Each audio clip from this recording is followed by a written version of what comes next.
Hello guys, welcome to my channel new blog. हमारे loft में जाकर आपको हमारे कबूतर दिखाता हूँ। चलो वरुण भाई, यहाँ पर खोल सकते हो पेटी लॉफ्ट।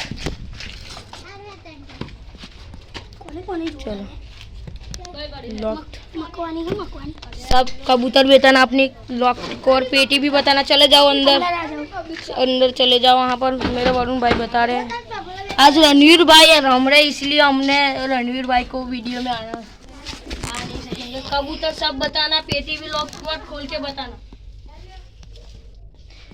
इधर सही है कि लाना है, जूम मत करना, जूम मत। और ये दूसरे कबूतर लाने हैं हमको। और ये रही पेटी, खोल के दिखा। 6 खंडे हैं और इधर से खोलते हैं हम। देखो ये रहा, और कितने मैं के दे रहा हूँ मैं। यहाँ पर हमारे ये जोड़े यहाँ पर एड़ा में एक देती है, एड़ा पर है, और दोनों पट्टे यहाँ पर इधर है। वो